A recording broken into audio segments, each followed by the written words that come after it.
Welcome to another episode of DD on the Spot. As always, I'm your host, Ryan Johnson. And before we get into it with our guest here today, I'd like to remind everyone that if you enjoy this content, to please give a like and subscribe down below. I'd greatly appreciate it. We have Hayley Townsend on the podcast. She's coming to us all the way from Columbus, Ohio, where, I'm not a huge Ohio State fan, so I don't know how I'm going to they just beat the Gophers last week and, beat me being from Minnesota. So, Not a big OSU fan either, so. well, hey, I would, your IQ would have to be a little bit lower. So, and just from talking to you before we started this podcast, I was like, okay, yeah, she's probably not an OSU fan. So we got that going at least. But she's obviously just by taking a look at her, she's a bodybuilder. I mean, some of these guests, you kind of have to mention it, but other guests, you're just like, yeah, they lift, yeah. So, but she's on here to share her health and fitness journey, and discuss all things health and fitness. And most importantly, she's our current guest. Hayley, thank you so much for coming on. Thank you. Thank you so much for having me. It's a pleasure. Well, I do got to ask first of all, because I ask this question every single time. What is the weather like in Columbus, Ohio today? It's actually beautiful. It's like low mid 70s, sunny, not too hot, not too humid. It's like perfect weather right now. So we have a tie because I told her before we started recording that my weather's probably better. Mine's like upper 60s, and hey, either of those weather types, is what you want to go out and do, and we got to enjoy it while it lasts before just the winter just comes and takes a giant dump on us. But I don't want to get into that. But why don't you just to start off, really just give us your backstory and what really inspired and motivated you to get in shape and how that led to where you're at right now. Gosh, okay, so we'll start from the very beginning, I guess. Let's see. So I played sports in middle school and high school. I played mainly lacrosse, ran cross country. Before that, I was actually a fat kid. I was your typical fat kid, got made fun of and everything. And in middle school, and then I started playing sports, got active, and through that, I lost some weight, and just from team sports, learned that competitive mindset and everything, and so kept playing lacrosse, ran cross country through high school, and then in college, didn't play sports, but just to keep myself active, I was really into running, so I ran marathons. I was a marathon runner, and I know, crazy, right? I consider it a mental illness, really, where I was like, these people need to be treated, okay? They need to like see a therapist and stuff. Because like my thing with running's always been like, why? Like, unless someone's like, I tell people, unless you're chasing me with a knife, I'm not gonna run. It's just so therapeutic. It was especially like running outdoors for me. That was my thing. But really, I was always just competitive, not so much with like other people, but I've always been intrinsically motivated, competitive with myself, always like goal oriented. And so when I was a runner, my goal was to qualify for the Boston Marathon. Well, first it was to complete a full marathon, and I did that. And I was like, okay, I like this, and I was like, I think I can, get my time down, qualify for the Boston. I'd really love to do that. That'd be a great milestone. And so I did it. My second full marathon, I believe, if I remember correctly, my time was 3:31:08. I think my qualifying time, I had to be under 3 hours and 35 minutes. So I just made it. And so I did that, and then kind of shortly after that, with all the hard training and running and everything, I was getting a lot of injuries, like plantar fasciitis. My knees were shot, shin splints, just all that constant pounding, on the ground from running. I was running like 70, 80 miles a week. So my body just was like telling me, hey, slow it down. So I instead of running so much, I kind of had to incorporate a little bit more cross training, because I was like, well, if I can't run, I got to do something to stay active. So I started going to the gym more, started lifting weights. I knew a little bit about lifting weights just from like playing sports in high school and everything, but didn't really know a whole lot. But I just grew to love it, and I saw my body changing more than, it ever had before, with running miles and miles and miles. And I was putting on muscle, and I was like, I kind of like this, and I enjoy training. And then my goal was more so to focus and really learn how to, fuel my body properly. Because especially as a runner, you I mainly You can eat whatever you want basically and just get away with it. Yeah. yeah, and you eat a lot of carbs, a lot of bagels, pasta, things like that. At that point, I like was maybe lucky if I had 20 grams of protein in a day. And so then I came across like nutrition and bodybuilding, and I learned that nutrition aspect was completely different from what I was used to. So I really tried to um, learn how to fuel my body right, which was hard for me too, because I'd been dealing with, a really serious eating disorder for probably close to 10, 12 years of my life. Um, and I really do contribute bodybuilding to saving my life in that aspect, just because it taught me how to fuel my body properly, and just how much food my body can eat, and it's okay, and it's okay to have some cheat meals here and there. And now I can eat a cheat meal and I won't feel guilty, or feel terrible about myself. Before, I couldn't even touch a cheat meal, without having severe anxiety. And um so I got the nutrition. I was learning how to eat right, getting that protein in. I was seeing really good results. And I came across competitors on social media, and I was like, bodybuilding, that seems like something I could do. I'm a very very motivated person, goal oriented person. And marathon running was kind of no longer in my radar anymore. So I was like, this seems like a really great goal to work towards. And that's where it all started. And my very first bodybuilding show was in 2014. I competed in bikini. I was a little bikini girl. And at that time, I knew I wanted to kind of move up the ranks. Actually, at that time, I wanted to be a figure competitor. But my coach at the time was just like, "Yeah, you're too small. Let's get your feet wet, try bikini, and then we'll go from there." Um, so I did that first show in bikini, um, and then I moved on to figure. Did Competed in figure for maybe 3 years. Did some local shows. Competed at the national level.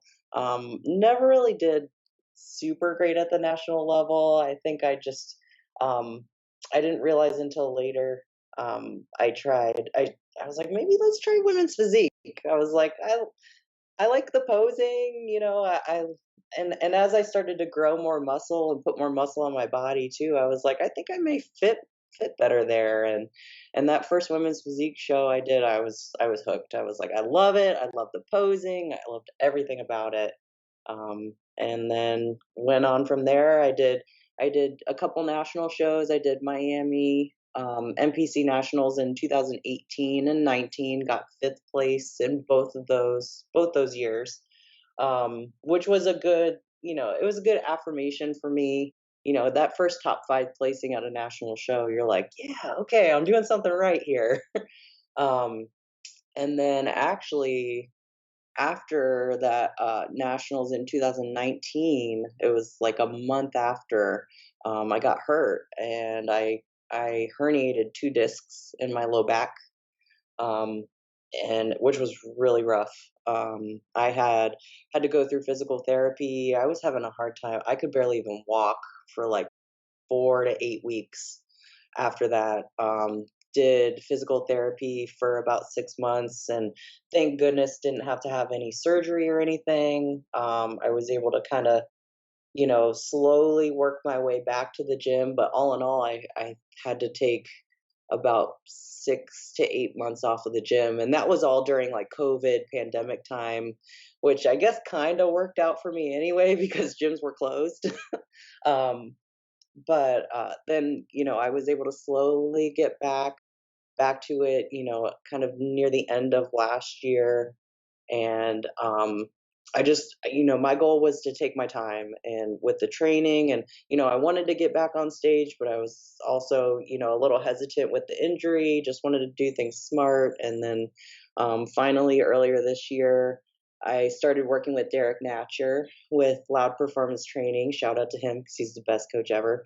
Um, and he he just was amazing. He exceeded my expectations and was able to bring my physique in better than I had ever even imagined. So I'm super excited to keep working with him and actually have a full off season with him and see what we can do. So that was a long story, but that's a bit of backstory Hey, on that. my record for that asking that question, 28 minutes later, I was able to get a second word in. That was my favorite thing ever because I was like, I could have taken a shower, I could have just, I mean, I was just relaxing. I almost took a nap. I was like, oh my god, that's amazing. But hey, that is such a great story. And I personally dealt with, shin. So I'm 6'3", and I've been 6'3" since I was in seventh grade. I was that one kid that really took off and then like stopped growing though after that.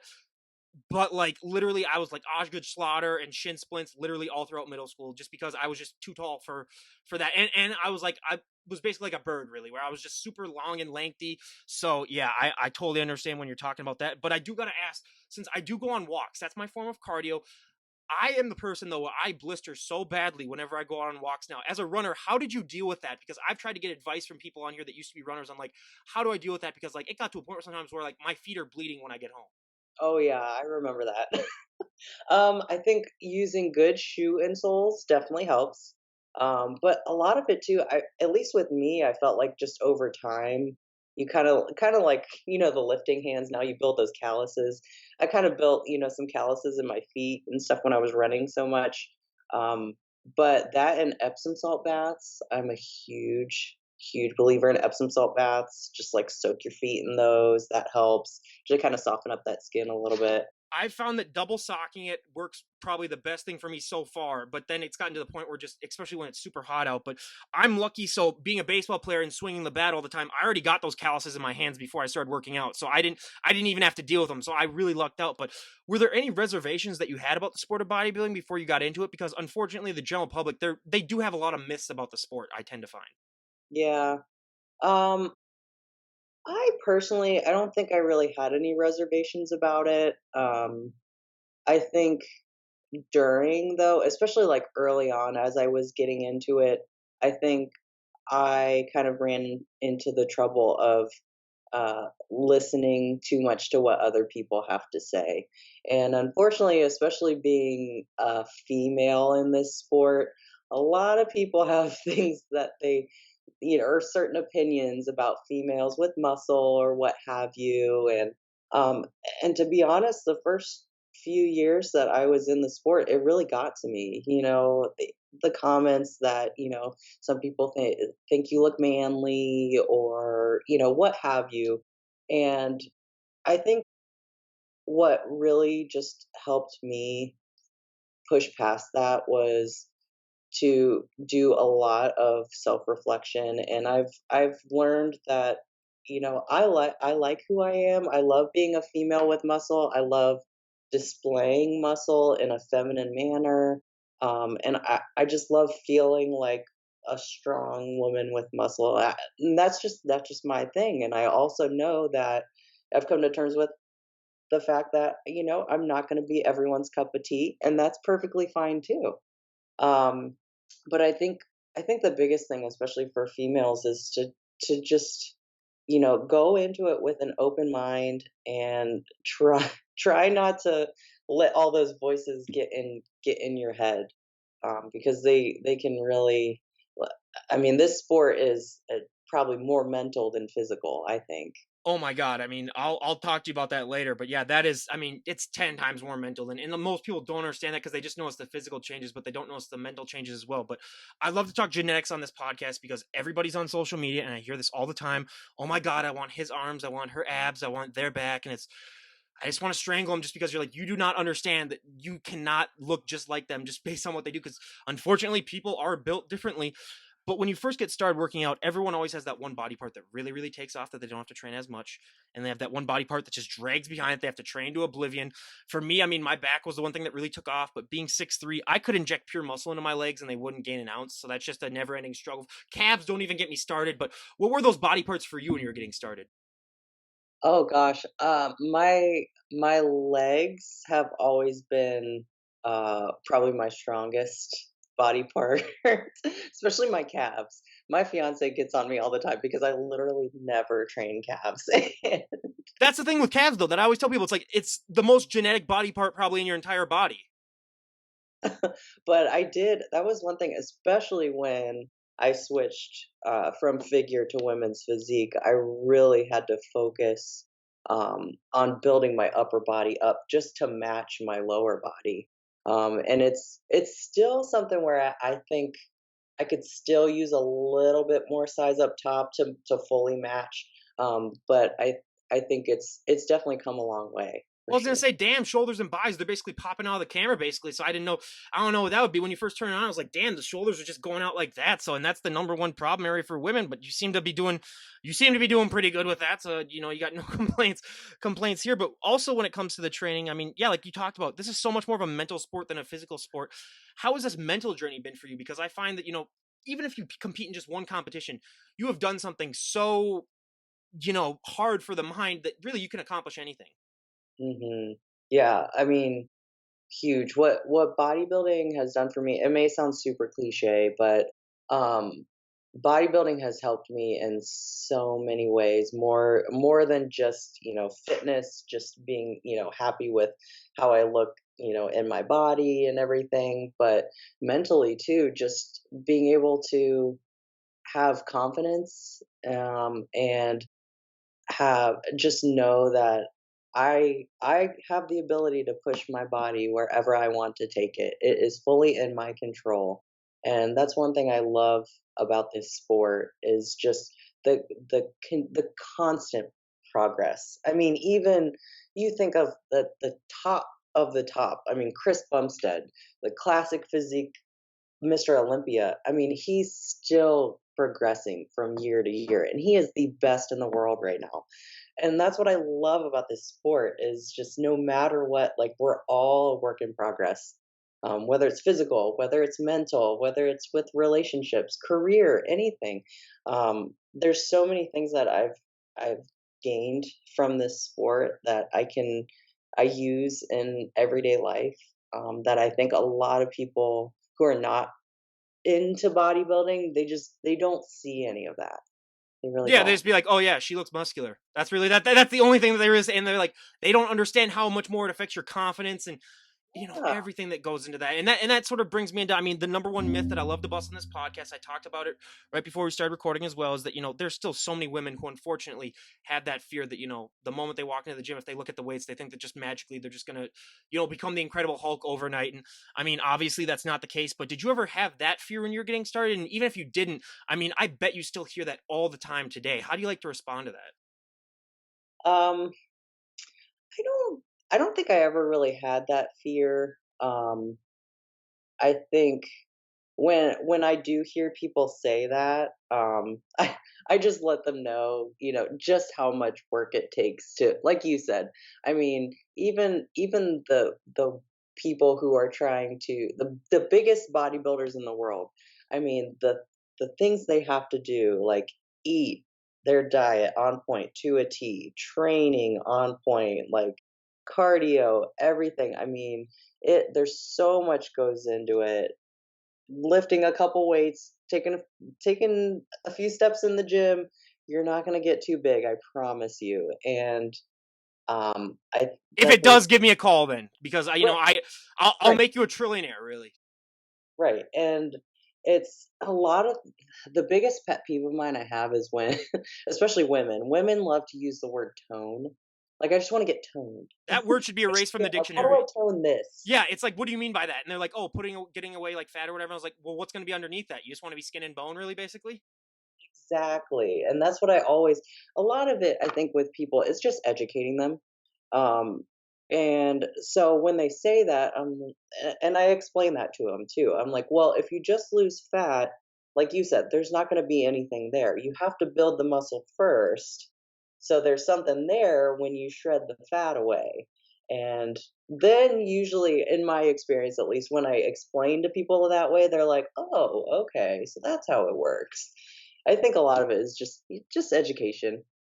Absolutely. And I mean, when it comes to education, this is the biggest thing. I mean, nutrition. Most people do not understand that that's, like 70 to 90% of the changes that you're going to see. And, I still have friends who today, God bless them, still go and have Burger King or McDonald's like 2 or 3 times a week. And, they're 27. I'm like, just call me in 10 years and tell me how that's working out for you. But what were some of the bigger nutritional changes that you made when you really started to take things seriously? Well, like I said before, protein. That was number one because I, like I said, was eating little to no protein. So that was a huge change for me. But it actually wasn't as hard as I thought it would be. It was just a matter of, getting my body used to eating more protein. And then I got to the point where, I wouldn't crave as much like carbs. I would crave more like lean protein. And your body, it just gives, you got to give your body some time to adapt to it, and then once you do, it'll stabilize and you'll get used to it, and just form the habits that need to be done in order to reach your goals. But also just setting goals, period, I think is helpful too for me, like always knowing in the back of my mind, like, oh, okay, I'm trying to do this. So eating this, is that going to get me closer to my goals, or is that going to, am I going to be taking a couple steps back? Eating those cookies, yeah, it'd be great. But is that getting me closer to my goals? Probably not. Yep.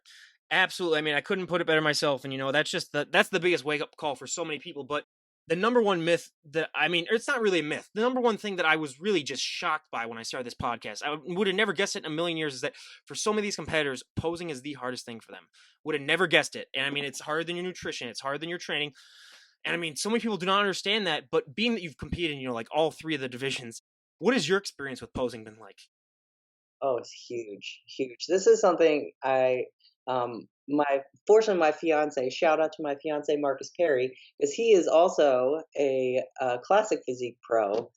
So obviously, posing is huge in his division too. So it's something that both of us kind of work together on, and um, it's something I've learned that you got to put the time in. A lot of it is, at least what helped me, is just standing in front of a mirror and just playing around. And because even as your body changes, certain poses may look good on you, 4 weeks ago, but then as you're leaning out, maybe you need to change some things. And it's all about having that awareness of your own body. And a lot of people just, fact of the matter, I feel like they just don't put the time in.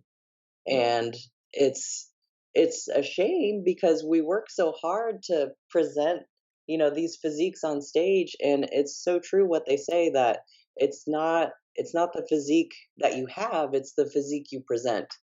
And it's so so important. I always tell people, especially newer competitors, it's never too early to start practicing your posing, because it can always get better. And I always, one thing that's really helped me too is just looking at, people that I look up to. Um, there's some old school posers that I really really love, like Lee Labrada, Samir Banu, Serge Nubray, but even some newer posers too that are in the game right now, like of course Alyssa Kiesling, Rachel Daniels, Terrence Ruffin. I mean, all those guys. They I could watch those guys pose for days. I mean, they just blow my mind. I always try to take things, and then put my own spin on it, because I like to think that my posing is a little different than a lot of girls, and I like it that way. So. Absolutely. And one of the big struggles with posing is that people don't understand that body is not meant to be in that flexive a state for that long a period of time. I mean, that's probably the biggest struggle. How long did it take you to really develop sort of that mind to muscle connection that you were able to hold those poses? Because sometimes you're on that stage for minutes at a time, and it's almost painful to watch some of the competitors. Oh gosh, it takes years, and it's something that I still find myself working on to get better. But it does take a while, especially those back poses. I don't know what it is. I don't know if it's because we can't see our backs or what. I remember when I was first doing figure and I was trying to figure out how to do, that back relaxed pose, and I could not get it. But it just comes with practice. You just gotta practice, practice, practice. And out of your physique poses, what is your favorite pose and what is your least favorite pose? My favorite pose is probably my side tricep. That's probably my favorite pose.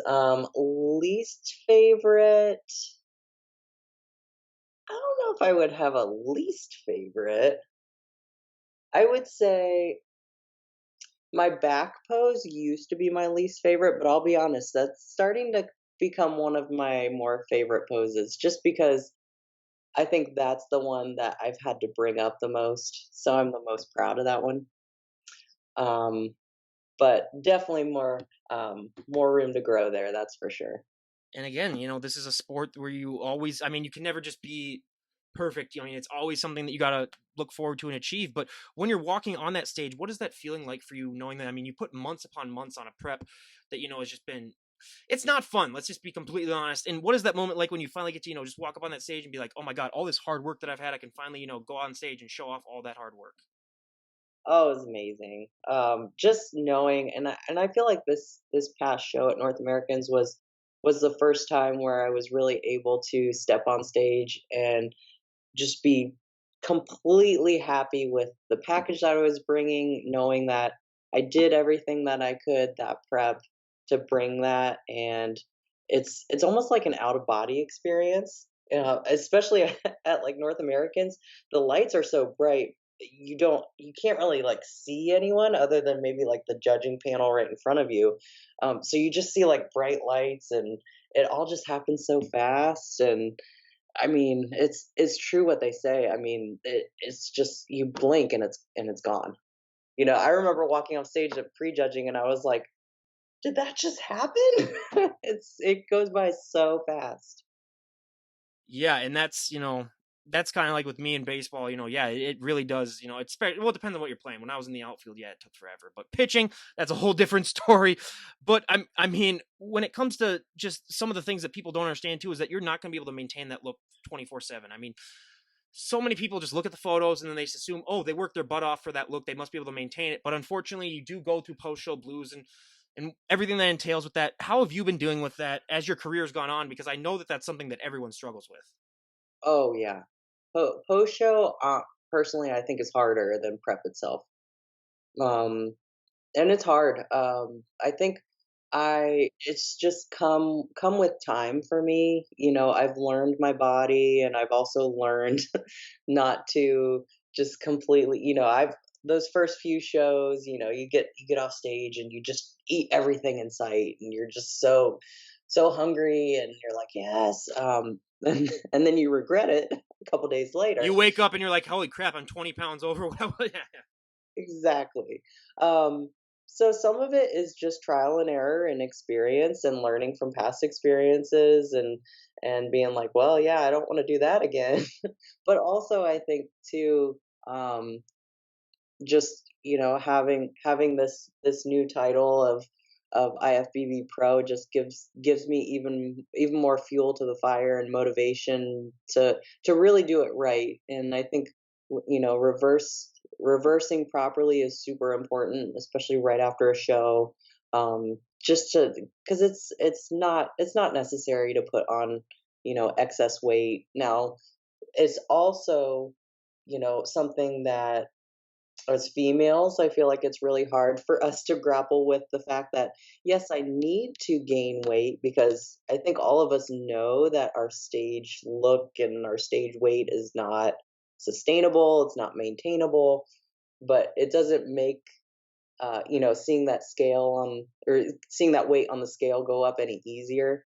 But I think if you just have have that mindset knowing that okay, i I did this show, I had that goal, I achieved that goal, and I did what needed to be done to achieve that goal, and now the show's over and I have a new goal. Like right now I have a new goal. Now my new goal is to have a healthy off season and put on some good lean tissue. And so to do that, I'm going to have to eat a little bit more, not eat crazy, but eat a little bit more, bring some calories, slowly bring the calories back in, and there's a healthy way to do it. And um I think that's super super important to really have that mindset after that show. I think a lot of females, and one thing I do always tell especially female competitors, like if they're first time competitors or thinking about getting into bodybuilding, one thing I always tell them is make sure you have a good relationship with food. because this competing is not for the faint of heart, and especially if you don't have that strong healthy relationship with food, it can definitely make things worse, and I certainly experienced that early on in my bodybuilding career. But fortunately I was able to work through it and move past it, and I feel like now my relationship with food is better than I ever would have imagined it could have been. Yeah, that's one of the reasons why I never competed as well, because I would have just rented out a Five Guys for a night and said, I'm either gonna, die, pass out, or throw up, but either way, I'm getting like $1,000 worth of burgers in me or whatever. I don't even care. So, and yeah, so many people just do not understand that. And I always love it sometimes when people see bodybuilders in public, when they're in their off season, they're like, oh, they give up lifting or whatever like that. And it's like, no, their body just needs, I mean, it's like, yeah, but, and some people try to maintain that leanness, and it leads to health problems and stuff. So I mean, it's the most health. I sort of like to compare it to starting your own business, where you got to spend money to make money. You got to put on weight if you want to put on muscle. I mean, unfortunately, those two do go hand in hand. But I mean, cardio is the bane of my existence. I already told you this, but I mean, walking is fine. I don't consider walking to be cardio, but unfortunately, when you become a bodybuilder, you sort of sign a deal with the devil when it comes to doing cardio. What is your relationship with cardio like? Because I know you used to be a marathon runner, but how has that changed now? Oh my gosh, I'm probably one of the weird ones. I love cardio. Um, my coach Derek, even like throughout my prep, had to yell at me a few times to get me off the cardio equipment, because I would throw in an extra 5-10 minutes here and there, and finally he was just like, "Yeah, you got to stop that." But for me, it's very it's almost like a therapeutic meditative process for me. Either, when I do cardio, I like to put on music, like music that I really like, or as I'm getting closer to the show, I'll listen to like songs that um, I might do like a routine to. So I'll kind of like think of poses or things like that, or podcasts. I'm a huge fan of podcasts, so I listen to podcasts when I do cardio too. But it's just very relaxing, and like to me that's like my me time. So I love it. I'm a huge fan of cardio. Well, now you can listen to your competitors that I've had on the podcast too, so you can kind of get an edge on them and what's up. No, but I always tell people, do never listen to Metallica when you're doing cardio, because next thing you know, you're gonna have a heart attack and just like pass out on the ground. If I have, and I shuffle my songs, and every time I hear like when I'm like I really got to run, but I was like, don't do it, don't do it.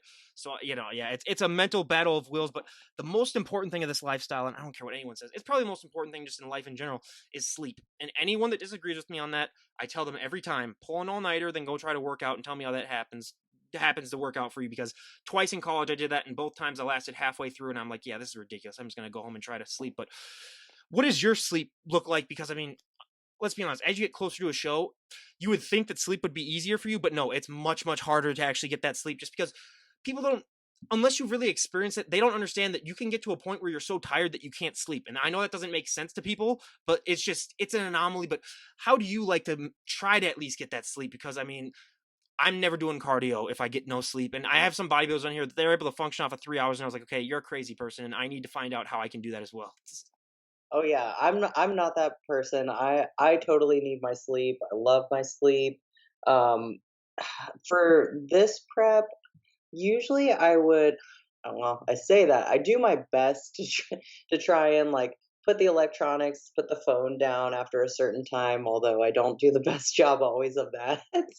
Or just do something like, I really like tea. I drink some tea, maybe read a book, watch a movie, just something to kind of relax me at night, and get ready for sleep. Um, and then I'm a huge fan of Morphogen Nutrition. I take their Morphorem, their sleep aid. I think that's helped me wonders this past prep too. But this was actually the first prep, because I'm a nurse practitioner, and this was the first prep where I actually had like a normal day shift schedule. So prior to that, even when I was like working as a nurse, I was either working night shift or I was rotating shifts. So I would work like 2 weeks of day shift and then 2 weeks of night shift. And so this was the first prep where I didn't have any schedule like that. And I have to say, I knew sleep was important, like you said, but this was the first time where I actually experienced just how much of a difference it made. Like, I feel like my body recovered way better. Um, it just responded better to the diet. I felt more rested. I felt like my lifts were better. I was able to keep strength for, longer in the gym during my prep. So I can't, I mean, sleep is you're right, such a huge component of what we do. And so many people neglect it. Um, And unfortunately, I'm like a rat terrier where I literally have to just work myself to death in order to sleep, really. I mean, I really just, you know, I've had times where I've purposely scheduled myself for like the 12-hour shifts in warehouses, lifting and loading boxes, just because I know like that's the only reason I'm gonna. Otherwise, I am sleeping. My bed's right behind me. I'm literally just laying there for like an hour and a half, just like go to sleep, go to sleep, go to sleep, and it's just yeah, it's something that I am working on too. But I mean, being a nurse, I have friends that are nurses, and after hearing their work skills, like why? Why are you still doing this? Like, what, you love to torture yourself? I mean, it's like I can, you can find different ways to do that without, like messing up your life. But I mean, that's the most amazing part. Other than obviously all the other stuff the nurses do, but for me, the most amazing part is just the hours because it's like, yeah, I could not function as a human being. Then after a while, I would not last that long. it was rough. Yeah, absolutely. Well, how was it during COVID, especially too? Were you just extra busy? Oh gosh, yeah. The hospital I was working at the time, it was crazy busy. We didn't have beds for some people. I mean, that was definitely rough. Um, but it's just comes with the territory. Well, and there's also a positive and negative to being a bodybuilder. Like I say, and every time the positive is that when you're a nurse, you wear scrubs, so most people aren't going to be, having their attention to you. But the other thing is that you are. Are you the one that they're asking? You're like, oh, can you help me move this guy? Help me do this. Yeah, we'll just have Haley do it. Fortunately, I feel like not a lot of people ask me that. See, I'm 6'3", so you can't. I mean, even if I had no muscle at all, they'd be like, Ryan, come over and help me. So yeah, that's just one thing I've struggled with. But yeah, Right. that's Yeah, I'm short. I mean, I can easily. I'm like 5'4", 5'4" on a good day, probably closer to 5'3". So I can easily like hide behind corners.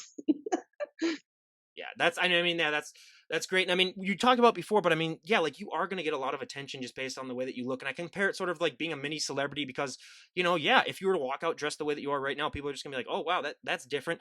How have you dealt with that sort of, extra added attention? Because for some people, I mean, first of all, they're like, why is this happening? And that takes them a while to adjust. But what is your experience with just that whole extra added looks that you get? Yeah. To be honest, at first it used to really bother me. It really did. I'd be like, "Why are people staring at me? I don't get it." But now I've learned that I don't look like the average person, and so most people are gonna stare, and that's fine. And usually people, if they do, they're super nice about it. They're just like, "Wow, you look great," or you know what I mean. Usually people aren't weird, but yeah. At I would first, just be like, damn shoulders, and then just like walk past or something like that. I just say something like that. I just be like, yeah, you work hard, good for you. I'm going now. yeah, yeah, it used to really bother me. That's so funny, but because I even remember being at the grocery store and just feeling like everyone was staring at me, but I think that was also back when I just wasn't comfortable being a female with muscle, and now I feel like I fully am. I'm fully comfortable being who I am, and I couldn't be happier. When I was 20, and this is probably when I was at my peak musculature, I was working part time as a cart guy at the Sam's Club while I was in college. And there was a female bodybuilder that came in and out a lot of times. And I would always just go up to her and joke to her and be like, need any help loading your stuff in your truck or whatever like that. And she'd have like these little things or whatever like that. She'd just laugh every single time. So yeah, I mean, it is, yeah, just the public's reaction always is just really fascinating me. But if you could change one thing about the sport of bodybuilding, if someone came up to you and said, Haley, you have the power, you can change one thing and everyone would go along with it, what would be one thing that you'd like to see changed? Gosh, that's a great question. Um, I would probably say I wish that it was a little bit more. Um, I wish there was more coverage on it. Honestly, like sports. I mean, that used to be on ESPN, and now what they have like the beanbag championships, really, or the cornhole championships, and it's like, why do I want to watch cornhole on ESPN? Yeah, That and I just I just more awareness about all aspects of the sport. I feel like, people that aren't in the sport, they only hear the negatives, and there's so much more positive that comes from it, and it's you don't even have to be a bodybuilder, but even just the positives that come from taking care of yourself, eating right, exercising regularly. I mean, that's something literally every single person can benefit from. So that aspect, I wish we could just take that aspect and make it more well known. Well, I think the problem also too is that so many people, they just, for some reason, they only focus on like really like the female bodybuilders of the bodybuilding community. So like Andrea Shaw, who I love, she's been on the podcast. Everyone probably just, when they look at bodybuilding, they'll think of someone like her just because that's the only one that really gets the publicity. Where it's like, you want to have her stand next to the figure champion or the bikini champion, and then you really think that they're the same really type of bodybuilder. So yeah, I mean, it's just, yeah, I think obviously, and I'm more than happy to do this on my podcast and to help out spread the message, because yeah, I mean, it is so undercovered. And I don't even get why it got less coverage, because even in the 90s and stuff like that, yeah, more people seem to really know and care about it. So 100%. And if someone was looking to get started working out, what would be the best piece of advice that you'd like to give them? Because unfortunately, genetics, everyone's built differently, so not everyone's gonna have this. That's the one thing that I think would make being a trainer so much easier, is if everyone just was just like, everyone do that and you'll be fine. But what's the best piece of advice just overall that you would give for someone? Because for me, I've found that just taking that first step in the gym is so important, because it's so hard to walk out without getting a workout in. Yeah. I think the biggest thing is to just get that foundation of the proper nutrition, the proper training, get that down pat. I think a lot of people, especially like the younger people just starting, to get into bodybuilding and everything, they really want to focus on like the supplements and the gear and everything. Like they want to jump right to that. And if you don't have the foundation, which is the training and the nutrition, doesn't matter what you take. You could take all the supplements in the world, but if your diet and your training is not on point, you're not gonna get anywhere. So that's number one. I think a close second would be to just have an open mind. Because, like you said, everyone is different. Everyone has different genetic potentials, and you have to be willing to try new things, because what works for me may not work for you, and vice versa. So those are my two. I knew a guy that took HGH and he never even trained, and I was like, "What? Like, what do you do?" And he's like, "Yeah, it's just to help with like some test levels." So it was like, well, like, what are you doing? Like, what? Yeah, I mean, yeah, there's so many, yeah, there's a lot of people, and I really just wish that there'd be like a crash course that people would have to take before they even got into the sport. It's just, yeah, so many, and especially getting a coach too, because so many times I've had guests on this podcast where like I did my first few competitions without a coach, and I'm just like, that's like literally, yeah, I mean, I just can't even equate what that's like for, I mean, that's kind of like going to McDonald's and then making your own food, really, and then having it delivered for, I mean, it's, yeah, I could not do it. I yeah, could not do it. yeah, it is absolutely ridiculous. But yeah, and I mean, I gotta ask, because it's the number one body part, like I talked about, that women struggle with. What do you train for shoulders? Because good God, I don't want to feel like I'm fawning over them, but it's just like, geez, like even me, I'm looking at them and I'm like, and I've had other guests that have shoulders too, but I mean, it's like, that's the one thing for me that really pops out. So what do you train for shoulders? A lot of side laterals. I do a lot of side laterals. Front presses. I love Arnold presses. Um, let's see. I mean, I use dumbbells, machines. I do a good mix of a little bit of everything.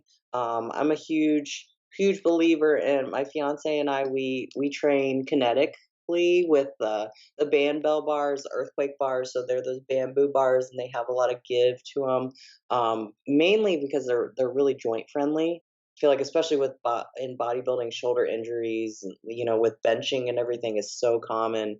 Um, so by using those bars, I think it's really helped keep my shoulder joints healthy, which is super important to me. So I do a lot of that. Probably one of my all-time favorite shoulder exercises too. I don't know. They're called spider wall crawls. Have you ever seen them? I think they're from. I got them from John Meadows. I've heard about him, but I haven't seen him. No, yeah, I've heard people talk about him. You take like a band, maybe like this long, and then you just put it in between your wrists, and then you take your hands and you just walk them up the wall. but the whole time you keep that tension and you try and keep your hands as spread apart as possible, and it just blows those side delts up. Love it. You brought back flashbacks for me of being a pitcher whenever they'd have you do those stupid like things for your wrist where they'd have you just like curl them up and curl them up. I have told people that is the most burn that I've ever felt in any body part ever. I mean, your forearms, that's the most burn I've ever. I was like, I've never, and we used to do those all the time to like help with your curveball or help just with your delivery. That was a part of my workout at all. And it got to the point where literally it was just like, you could literally just like see the blood coming out. And I was like, my forearms are like turning purple, really. And it's like, Right. Jesus. Yeah, it is ridiculous. Yeah, shoulders. That's and so. Did you have any connection with John Meadows at all? Because I know that like he was so beloved in the community, and one of my biggest regrets is that I never had the opportunity to talk to him and have him on because like everyone has said positive things about him. Did you have any connection with him? Yeah, oh my gosh, he was from here, right here in Columbus.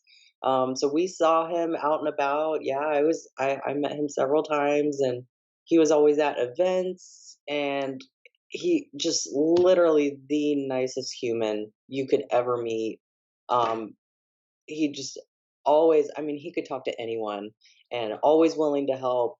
The just the knowledge he had was crazy.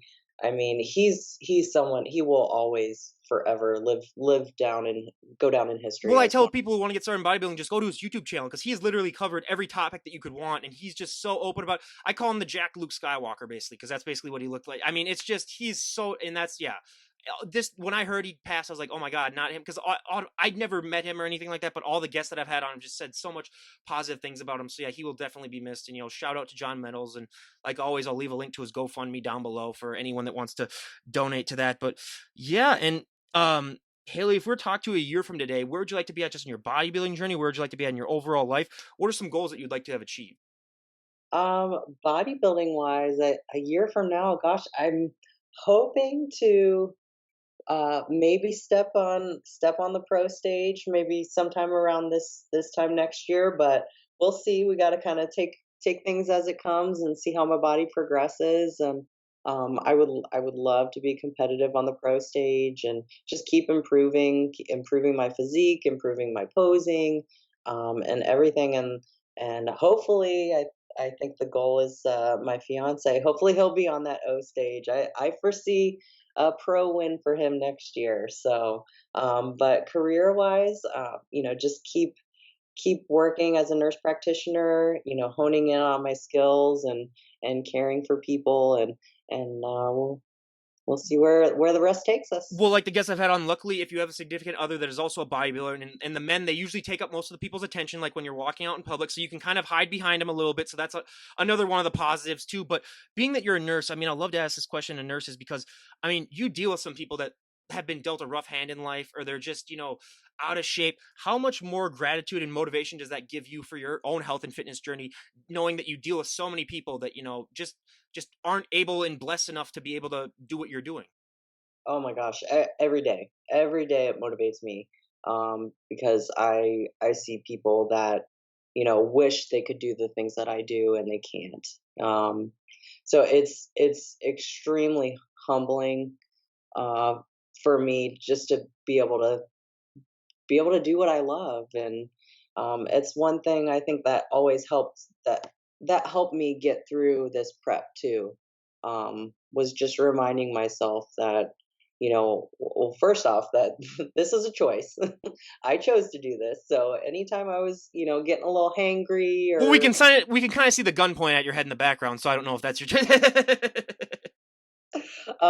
but I it's a huge motivation for me, just to be able to be blessed enough to have my health, be able to do what I love and move my body the way that I'm able to move my body. And I couldn't be more thankful. Yeah, the most motivating thing for me is that there's a gym close to where I live where there's a guy who was in Iraq and he lost an arm and a leg in an IED explosion, and he still works out. And every time that he goes in there, I always, if I'm ever having a bad day and I walk in there, I always go, what the hell is my excuse? Like, what am I doing? Like, if he can able to, and I've even told him in person, I was like, you're probably the most motivating person I've ever met in my life, just because, I mean, if you can get up and do it, I mean, what's my excuse? So yeah, it's just that, I mean, and that's great that a lot of people have the gratitude, because most people just think that bodybuilders are just so superficial and all they care about is themselves. Where, I mean, let's be honest, it is a selfish sport in the sense that, I mean, you waste, but how do you deal with also just the lack of, maybe like you can't go out as much, the social obligations that you can't really do as much? How do you sort of deal with that? Because for me in college, that was the one thing that really sucked, where, I mean, I'd still go out on weekends, but there'd be so many times where like, oh, we're watching a movie, you want to come?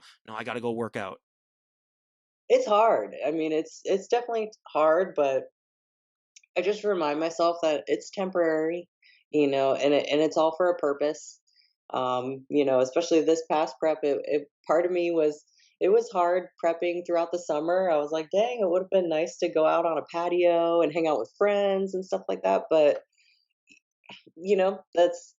that's what next summer is for. And plus, well, one of the other lucky reasons why I'm not a bodybuilder is because literally I would just not see any friends for like 9 months or whatever, and then just walk out without a shirt, just like with short shorts, and just go out to bars and clubs and like that, and just literally just eat it all up, and just be like, look at this, look at all this. So that's a good thing that I'm not really competing. But yeah, that's, I mean, and yeah, I'm.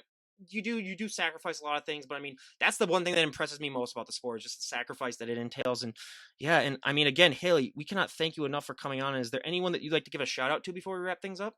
Oh gosh, yes. Well, I already shouted him out, but shout out to my fiance Marcus Perry because he literally got me through this prep. I mean, from making my meals to just being my constant inspiration. I mean, I could not have done this without him. So he's amazing. Shout out to him. Shout out to Jim Seitzer with Bam Bell. Of course, his amazing bars and everything have kept me healthy, kept me strong. He's been a mentor for me throughout the years, has showed me so much, in terms of training. And I really attribute, the physique I have now to what he and Marcus have showed me, early on. Team Allmax, shout out to Allmax Nutrition. They always keep me and Marcus stocked up with their supplements, so we're good to go. BB Custom Suits, Becca, my amazing suit designer, she's incredible. Liquid Sun Rays, always with the perfect tan. Let me think. Did I forget anyone? Oh, I already shouted out my coach, but of course, my coach, Derek Natcher. Thank you. Thank you. He is literally the best coach I could ever ask for. Um, he's awesome. He's awesome. Absolutely. And I'd love to end this now with a little historical fact, because I was a history minor in college. I didn't major in it because I'm not going to become a damn professor. I don't care what anyone says. But your last name, Townsend, whenever someone has a nice last name, because I'm unlucky. Where, I mean, Ryan Johnson, the most bland name you're ever going to have in your entire life. I mean, it's like never interesting.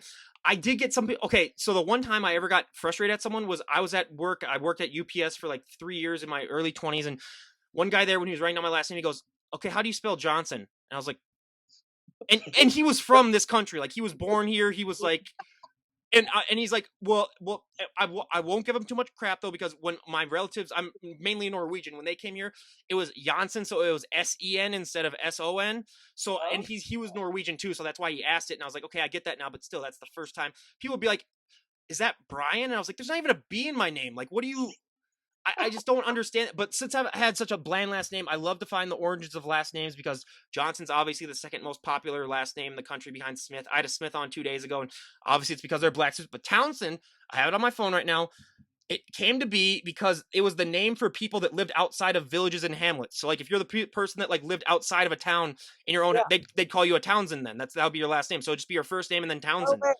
So that's how your last name came to be. Was that it was people that lived outside of towns where, hey, that's better at least than son of John. Yeah, my dad's name was John, so now I'm Johnson. Yeah, it's Hey, yeah. I learned something today. Hey, that's what I'm trying to do right here. And again, you guys, we cannot thank Haley enough for coming on, and I'll leave a link to her Instagram page down below. Buyer beware. You will get inspired to get in shape and get off those couches and stop eating those Twinkies. Even though, so I was just at the state fair last week, and they had a deep fried Twinkie. They dumped it in caramel, then they dumped it in chocolate. Oh, Best thing I've ever had in my entire life. I'm is it? still, I had about 8,000 calories that day, so I'm still sort of working it off right there. I mean, yeah, it's been interesting. The toilet region of my house has been an interesting area for the last 2 days. That's all I'm gonna say about that. But yeah, it's been fun. But before, so yeah, stop eating those Twinkies. And again, Haley, thank you so much for coming on. I really appreciate it. Thank you so much, Ryan. It was such a pleasure. Absolutely. And this is Ryan Johnson, DD on the spot, signing off. Have a great day, everyone.